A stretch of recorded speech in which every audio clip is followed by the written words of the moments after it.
once a day that I would pray for you. I'd go and misbehave just so you'd notice too. Sneaking looks up and down from across the room. And damn, what a hell of a view. I feel good, you look great. I like you, I can't wait. Halo boys and girls, kembali lagi bersama saya Sumargo Pangestu dalam konten YouTube Liga Top Score, ngintip pelatihan SSB atau Visit Camp. Nah, boys and girls, sekarang saya sudah berada di tempat latihan SSB Sukma Jaya, tepatnya di lapangan 328 Kostrad, Cilodong, Depok. Nah, boys and girls, SSB Sukma Jaya ini merupakan salah satu peserta yang konsisten mengikuti kompetisi Liga Top Score. Saya akan mengulik lebih dalam lagi bagaimana program latihan mereka, terus kapan SSB Sukma Jaya ini berdiri, sampai siapa saja pemain timnas usia muda yang pernah berseragam Sukma Jaya dan bermain di Liga Top Score. Nah, boys and girls, jangan kemana-mana, terus ikutin keseruan kita ngintip pelatihan SSB Sukma Jaya hari ini.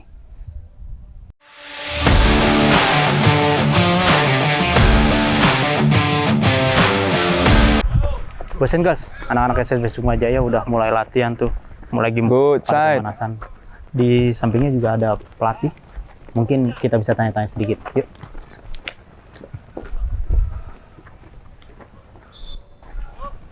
Halo, Coach. Halo. Ya, dengan siapa, Coach? Dengan saya Rahmat Ramadan Maulana. Oh, Rahmat Ramadan Maulana nih. Coach Rahmat Ramadan Maulana salah satu pelatih dari SSB Sukma Jaya, Coach. Betul banget. Coach, betul. Ini lagi latihan apa nih, Coach? Ya, ini lagi proses dari pemanasan dulu, nanti pemanasan, terus latihan. Ya. Nanti ada latihan intinya juga, gitu. Oke. Coach, ini kan lagi bulan puasa nih, Coach. Ada perbedaan latihan nggak sih, Coach, di bulan puasa ini dengan latihan di waktu normal, gitu, Coach? Jelas ya, dari bulan puasa juga kan anak-anak butuh penyesuaian ya. Dengan bulan puasa mereka juga kekurangan cairan, pasti kan. Ini kita menghindari dehidrasi juga. Pasti volume latihannya juga dikurangi, karena kan pasti kita latih mendekati dengan buka puasa biar intensitasnya tetap tinggi. Jadi anak-anak bisa dapat juga latihannya, tapi mereka terhindar dari dehidrasi juga. Gitu. Baik, Coach. Coach, ini untuk jadwal latihannya di bulan puasa ini dikurangi atau bagaimana, Coach? Kita biasanya seminggu 3 kali. Kita jadi 2 kali, jadi Kamis sama Minggu. Kamis sama Minggu. Iya. Nah, kebetulan ini yang latihan usia berapa aja, Coach? Ini 2008, 2009. Sama 2012. Oh, 2012. Iya, Oke, ini juga nih kecil mungil nih banyak. Dia usia 12 ya. 12. Oke. Coach, izin tanya-tanya sedikit, Coach, dengan Coach Ramadan. Coach, sekarang kan udah turun di grassroots, dan apa sih, Coach, keasikannya melatih anak-anak SSB, Coach? Yang pertama, saya sangat senang ya sama anak-anak. Background saya juga guru olahraga. Saya mengajar SMP, jadi saya cukup mengenal dengan anak-anak usia 12, 13, 14 itu. Saya ketemu biasa tiap hari. Jadi kenapa saya suka di grassroots? Karena saya senang melihat anak yang baru belum bisa passing terus jadi bisa passing, belum bisa dribbling jadi bisa dribbling. Itu salah satu capaian saya yang menurut saya itu membuat saya nyaman dengan anak-anak gitu. Jadi bukan bagaimana mereka bisa hebat, tapi bagaimana mereka berproses dari yang belum bisa jadi bisa. Seperti itu dulu sih tujuan saya melatih itu, gitu. Coach, di usia mereka gini kan kadang labil juga ya, Coach, ya? Betul Nah, banget. untuk mengatasinya seperti apa sih, Coach, agar mereka tetap konsisten, Coach, latihannya? Anak-anak ini kan yang paling pertama yang harus dilakukan adalah pendekatan. Jadi ketika mereka dekat sama kita, tapi ada jarak juga, bukan dekat yang mereka harus tahu kita pelatihnya, mereka pemainnya. Mereka bisa curhat sama saya, jadi mereka keluhannya apa sih, kurangnya apa sih. Anak-anak ini kan ya, waduh, kalau mereka lagi nggak mood, mainnya masih jelek banget. Tapi kalau mereka lagi bagus, bisa main di luar dari prediksi kita, gitu kan. Mereka, wah, udah bisa kayak gitu. Terus anak-anak ini motivasinya harus kuat, harus dikasih motivasi. Kalau kita nggak kasih motivasi, mereka bisa lupa tujuan mereka main bola itu apa. Iya, keseringannya seperti itu sih mereka. Tujuannya kadang suka berubah-berubah tujuan latihannya. Oke. Coach, tadi saya dapat bisikan sedikit, Coach ini pernah ikut seleksi timnas U19 ya Coach, waktu zaman era Evan Dimas Coach. Betul nggak? Betul sih, itu dulu banget. Oh, dulu banget. Kita juga nggak tahu itu ternyata jadi timnas U19 ya. Cuma saya dapat kesempatan buat ikut latihan bareng, trial gitu. Oke. Jadi kalau misalkan memang cocok, Ya. masuk seperti itu. Itu pengalaman saya. Oke, tuh Boys and Girls, salah satu pelatih dari SSB Sukmajaya ini, Coach Ramadan, pernah mengikuti seleksi di eranya timnas U19 era Ya, Evan Uda Dimas. Sapri, Evan Dimas, Hansa Muyama, Maldini Pali, Lamudin Armain. Pengalamannya dulu gimana Coach waktu seleksi Coach? Waktu seleksi ya biasa kita datang ke hotel tempat latihan mereka, kita ngobrol dulu sama pelatih, terus kita disuruh ngambil baju, terus kita berangkat naik bis bareng-bareng. Ya walaupun kita nggak kenal ya, itu kan dari seluruh Indonesia. Saya juga nggak tahu itu ada Evan Dimas atau ada siapa, ada Hansamu, saya nggak tahu. Ya itu pengalaman berharga saya banyak belajar di sana, banyak pemain-pemain hebat di sana. Gitu. Oke, baik. Nah, Coach, mungkin baik lagi tadi kan Coach Ramadan ini backgroundnya guru ya Coach? Iya betul. Pendidikannya apa sih Coach? Saya Di-spill dikit lah. Saya satunya di Universitas Pendidikan Indonesia, saya ambil pendidikan olahraga. S1-nya, S2-nya saya ambil pendidikan olahraga. Udah Gitu. S2, lulusan Alhamdulillah. S2, salah satu Coach SSB Sukmajaya, menarik sekali. Alhamdulillah. Oke, baik Coach Ramadan, itu aja Coach perbincangan kita. Makasih banyak Coach. Lanjut lagi Coach melatih Siap. anak-anak ini Coach. Amin. Boys and Girls, itu dia wawancara. Terus masih Sedikit wawancara saya bersama Coach Ramadan, salah satu pelatih dari SSB Sukmajaya. Terus pantengin dan jangan kemana-mana, kita akan tanya-tanya lagi nih nanti pemilik dari SSB Sukmajaya, Pak Supartono. Jangan kemana-mana, ikutin terus.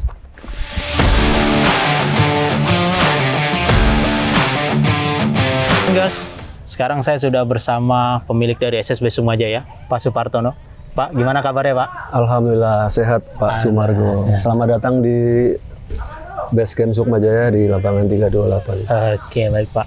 Pak, ini yang latihan udah apa aja Pak hari ini Pak? Hari ini kebetulan dari semua kelompok umur ya.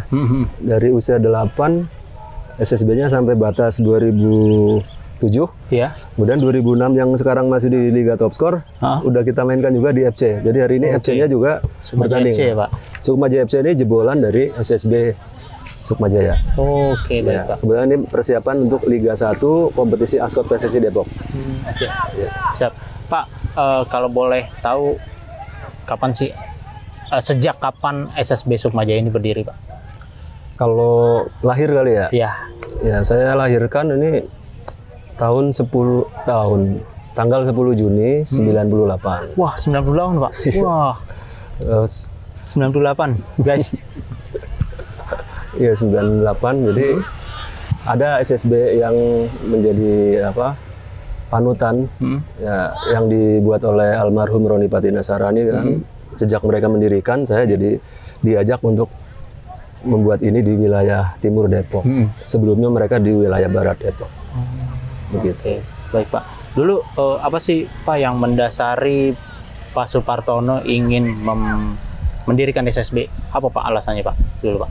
Alasan sederhana ya, karena memang sebelum saya buat SSB kan saya sebagai pemain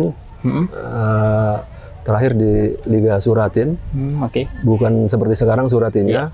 Dari Jawa Tengah saya hengkang ke Jakarta karena kuliah. Disitulah saya berpikir bahwa saat dulu saya di kampung sampai Suratin, itu bagaimana pembinaan anak-anak usia dini itu kayaknya belum bagus ya. Jadi SSB zaman dulu juga belum ada. Iya. Ketika saya bikin juga namanya masih Sukmajaya FC. Sukmajaya FC. Iya. Akhirnya saya membuat klub Bonser dulu di Jakarta Timur. Sudah mau saya daftarkan di Askot PSSI atau Persija Timur. Tapi 10 tahun berikutnya saya ternyata harus pindah ke Kota Depok. Dan di sini saya buat klub Sukmajaya FC karena wilayahnya kecamatan, saya izin RT RW sampai kecamatan. Terus ternyata Bung Roni Patina Sarani akan mengadakan Kids Soccer Turnamen dalam rangka membuat SSB namanya sah di Indonesia. Itu tonggaknya ya. Dan kebetulan akhirnya saya menjadi saksi sekaligus semua catatan itu dalam artikel yang saya tulis sudah ada. akhirnya berdirilah Sukma Jaya yang akhirnya namanya disuruh diubah jadi SSB. Pak, sejauh ini ada berapa siswa Pak di sini Pak? Totalnya Pak? Untuk yang tahun angkatan sekarang ya berarti angkatan ke-25 ya. Kalau yang sekarang yang terdaftar di jadi kita punya grup online WhatsApp itu grup utamanya sekitar 85 utama. Kemudian di grup-grup yang khusus tim itu kalau kita totalkan jadi dengan yang utama sama ini lebih dari 150.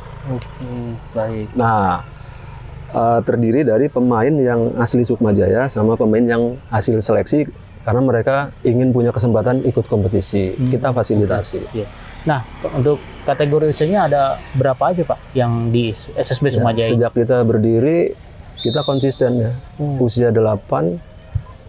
Ini sebetulnya usia sekarang masih ada yang 6 tahun ya. Tapi kita tetap kelompokan 8. Ketika nggak ada turnamen atau kompetisi atau festival yang 8 tahun, maka mereka kita naikkan juga di 10 tahun. Terakhir, ya kita selalu menyesuaikan, misalnya suratin kelahiran berapa, misalnya Liga Top Skor paling tua berapa. Itu memang sesuai dengan fakta bahwa memang yang namanya sekolah usia dini muda, batasannya segitu, habis itu lulus gitu. Gitu. Jadi 6-7 kelompok umur. SSB Sukma Jaya ini kan salah satu tim yang konsisten nih Pak. Tim peserta Liga Top Skor yang konsisten mengikuti kompetisi itu sejak 2015. Nah, apa Pak? 2014 ya. Oke, apa Pak yang membuat SSB Sukma Jaya tetap konsisten untuk ikut Liga Top Skor Pak sampai sekarang? Iya. Kita filosofinya kan satu, kita SSB Kecoa, kita SSB Rumput Teki. Ini Trinitas ya kan, logo pembinaan dari akar rumput sampai mengerucut. Tapi mengerucutnya bukan untuk prestasi bahwa harus juara itu mendapat piala gitu. Jadi kita konsisten di situ adalah yang namanya regenerasi itu bahasanya nggak bisa diputus. Bayi lahir harus dibimbing, dibina, ya kan, lulus sekolah dan sebagainya. Untuk menjadi dewasa mereka kan perlu pendidikan.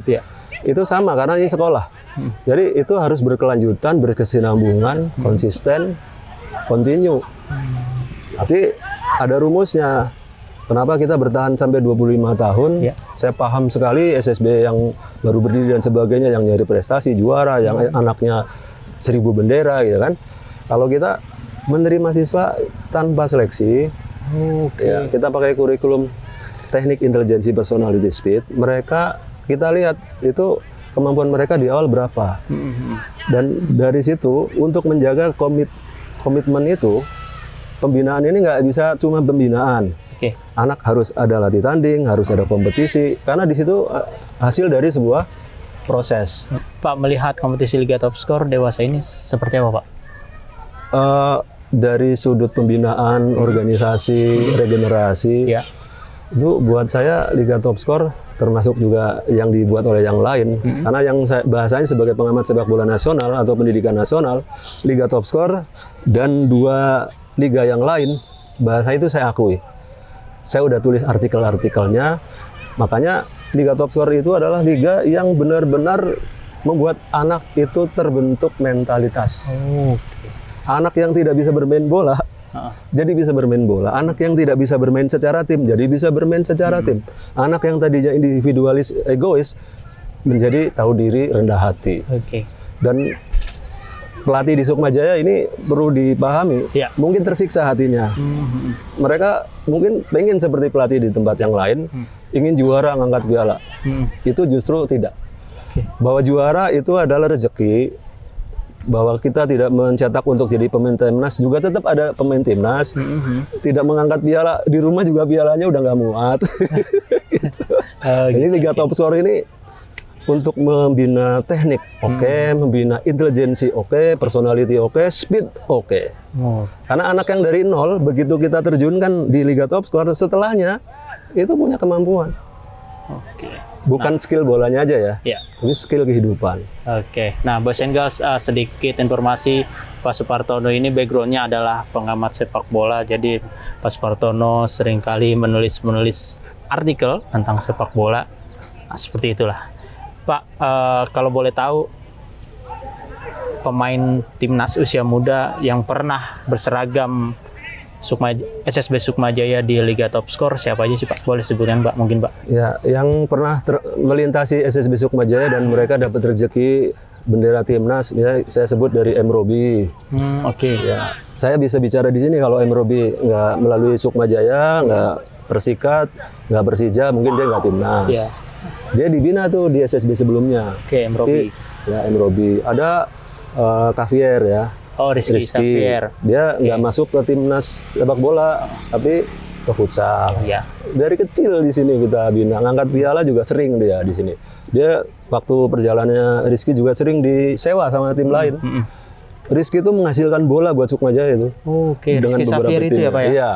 Rizky kalau lihat ya, salam ya. M. Robi ya. Terus ada berikutnya Selang nih, yang sekarang di Garuda Select. Ini dititipkan sama keluarga besar saya yang dari SSB Persigawa.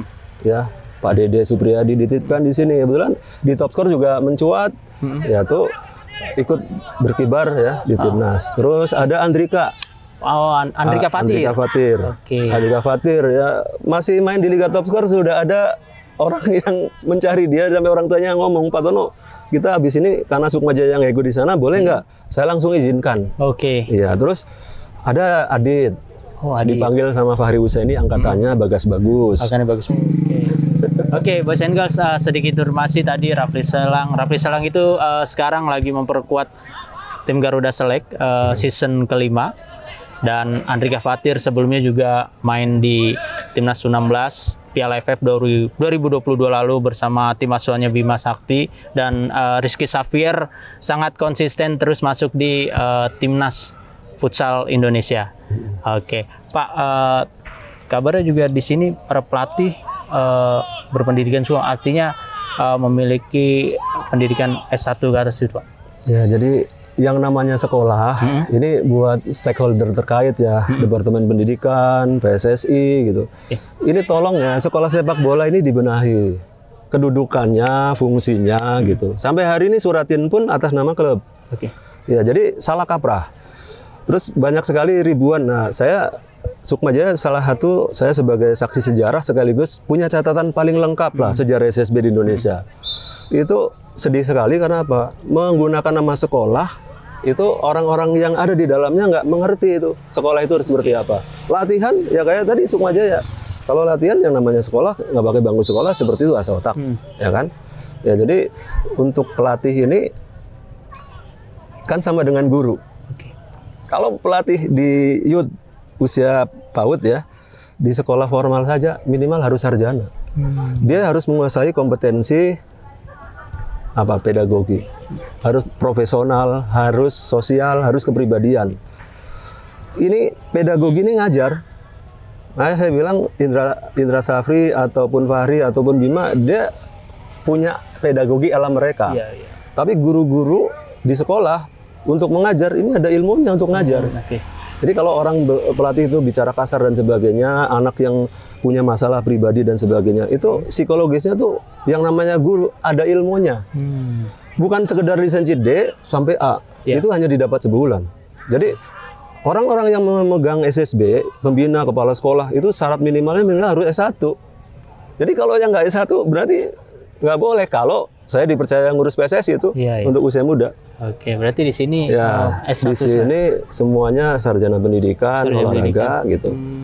Banyak yang mau menjadi bagian di Sukmajaya, tapi saya lebih mengedepankan anak-anak yang kita bina sendiri, pendidikannya kita tahu, sampai mereka juga sarjana kita tahu. Ada yang S2 juga sudah. Coach Rama sudah S2. Oke, baik Pak, itu aja Pak wawancara atau perbincangan kita di pinggir lapangan sesi latihan SSB Sukmajaya. Terima kasih banyak ya Pak ya. Siap. Semoga selalu sukses terus dan Liga sehat. Top Skor ya. Baik, amin. Dan tim ya. Oke, Boys and Girls, itu dia tadi wawancara saya bersama Pak Supartono, pemilik dari SSB Sukmajaya. Mungkin apa lagi nih keseruan kita ngintip SSB Sukmajaya, terus diikuti ya. Yuk.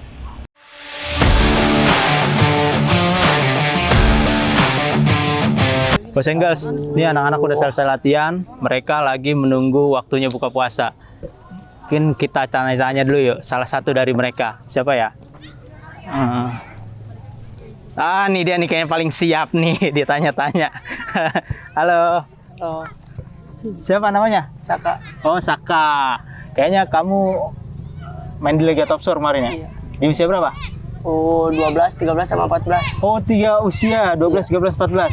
Oke, gimana pengalaman main di Liga Top Score, Saka?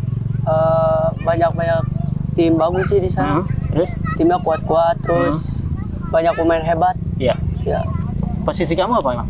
back. Back. Ya, Oh, kalau nggak salah kamu kapten juga ya? iya 12. Oh, kapten juga. Boys and Girls dia kapten di kategori usia 12 kemarin di Liga Top Score. Kamu pemain idolanya siapa? Ronaldo sih. Ronaldo. Nah, Ronaldo kok sekarang jadi back gimana nih? Iya kan? Oke, dia idolanya Ronaldo, tapi sekarang Saka lagi mendalami posisi sebagai Center back. center back. Nah, kalau di center back ada nggak nih panutannya nih yang pemain jadi panutan? Ramos sih. Sergio Ramos. Wih, Sergio Ramos Bersengels pemain panutannya. Oke. Terus impian kamu pengen apa nih setelah ini? Setelah dari SSS Sukmajaya mungkin nanti impiannya pengen menjadi apa? Pemain timnas sih. Pemain timnas. Iya. Oh, pemain timnas. Apa nih usaha untuk menjadi pemain timnas? Untuk Saka sendiri? Kerja keras, Kerja keras. terus sama konsisten latihannya. Ya udah itu aja. Oh, udah itu aja. Oke, kita doakan semoga Saka juga bisa menembus timnas Indonesia nantinya. Amin, ya kan? Oke, Boys and Girls, itu aja tanya-tanya singkat nih sama salah satu pemain dari SSB Sukmajaya. Namanya Saka. Oke. Nah, itu aja Boys and Girls acara kita ngintip SSB Sukmajaya pada hari ini. Jangan lupa terus saksikan konten YouTube Liga Top Score. Klik subscribe, bunyikan loncengnya. Saya Sumargo Pangestu, sampai jumpa.